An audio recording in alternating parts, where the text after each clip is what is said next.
syubhat dilihat dari aspek ketiga, yakni harta itu dalam proses kehalalannya itu didahului pada mukaddimahnya hal-hal haram. Jadi harta-harta halal itu sebelumnya bersentuhan dengan maksiat. Nah, ini juga 3 tingkat. Kesubhatannya itu ada 3 level. Kan kemarin juga diterangkan bahwa satu harta itu haram, syubhat, karena pertama saat proses halalnya itu terjadi bersentuhan dengan maksiat, itu yang pertama. Yang kedua, belakangan bersentuhan dengan maksiat. Sekarang sebelum proses bersentuhan dengan maksiat, itu level syubhatnya juga ada 3. Level yang paling parah syubhatnya itu ya berarti mendekati haram, itu adalah harta haram yang kemudian tersisa terus. Jadi ada proses, bukan hartanya sih harta halal begitu ya, tetapi sebelum dikonsumsi ini pernah bersentuhan dengan haram. Contohnya apa? Contohnya makan kambing, yang kambing itu dipakani dari pakan gasapan, ya ngerampok, nyolong gitu ya, atau digembalakan di penggembalaan yang haram. Jadi Amon menggembalakan kambing di tanah larangan, atau kalau tidak digembalakan kita narik merumput golek suket dari tempat yang haram, suketnya haram berpakano medus. Ngambil suket dari tempat haram atau menggembalakan di tempat larangan haram juga.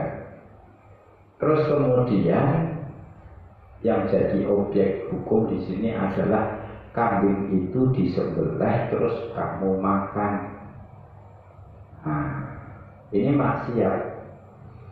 Karena kambing ini bertahannya hidup itu karena pakan sing haram atau digembalakan di tempat haram.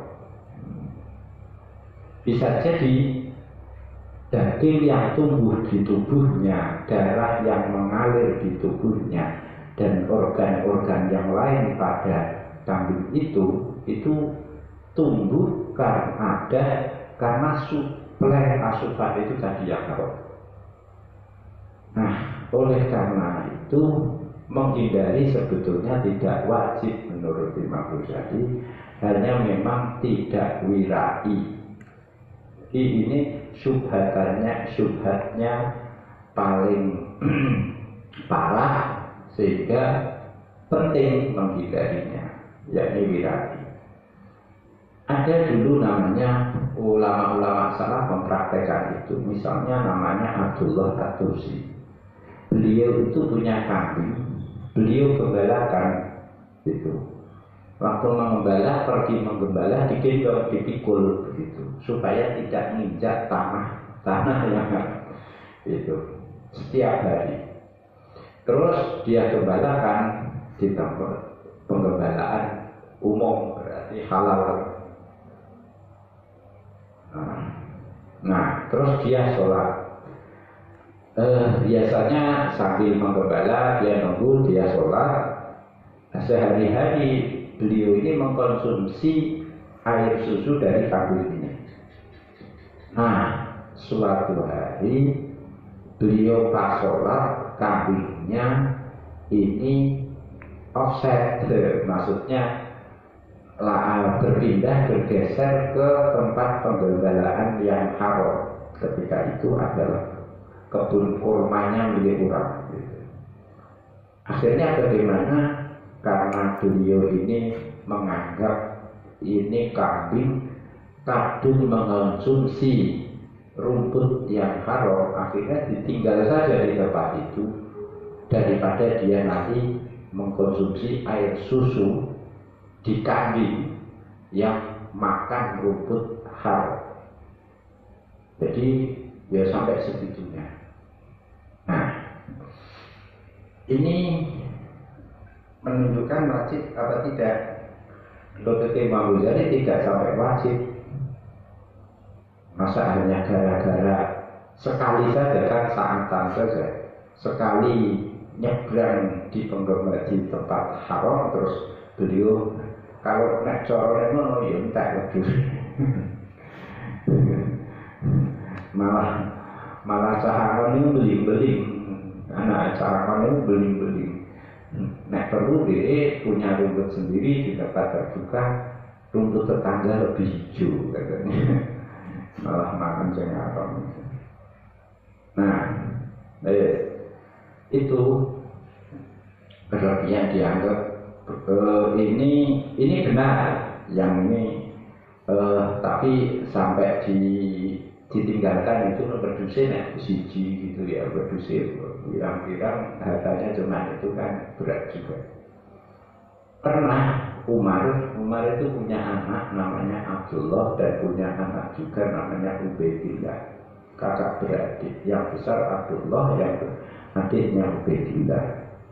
Dua bersaudara ini beli unta. Terus unta ini dilepas liar dan makan rumput di bumi larangan, maksudnya di area yang tidak, area milik negara yang tidak boleh dipakai untuk menggembala. Makan di situ lama itu sampai gemuk itu untanya.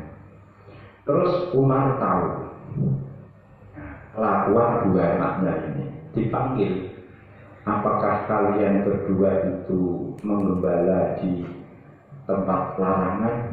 Ya benar Abah gitu.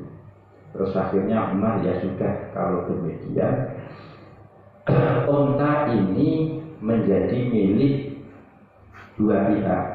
Yang pertama pihak pertama kalian berdua, pihak kedua untuk negara, disita negara.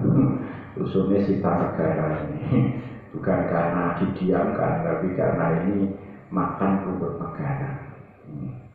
Ini menunjukkan ini ya, bahwa daging yang tumbuh itu ya, menurut Umar haram jika dimakan semua.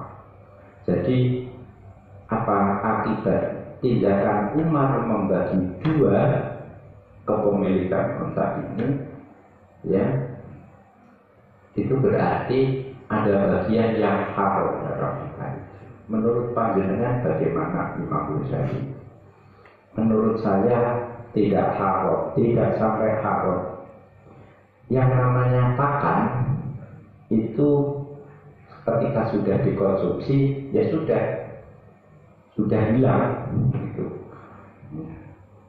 Soal daging yang tumbuh di tubuhnya itu bukan sama persis makanan itu.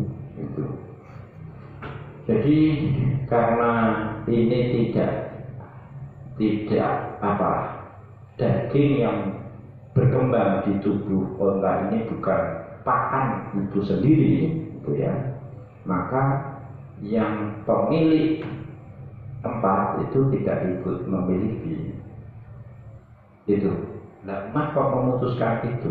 Umar memutuskan itu karena dia ingin mengganti rugi.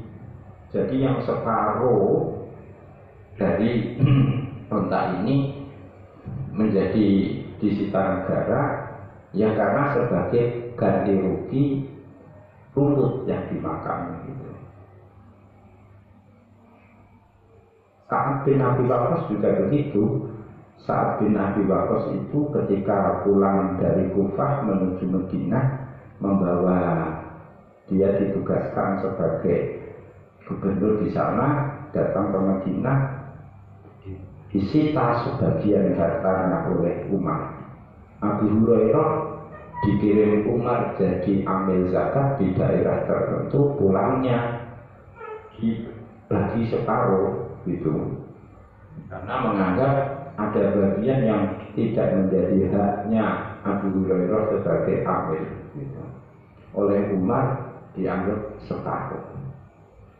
Nah, ini berarti bagaimana? Menurut Imam Ghazali, jadi secara syariat tidak berakibat pemilik pakan yang didasar, yang dicuri itu ikut memiliki hewan yang makan gitu. Tapi meskipun tidak ikut memiliki, kita harus menghindarkan mukadimah yang seperti ini gitu.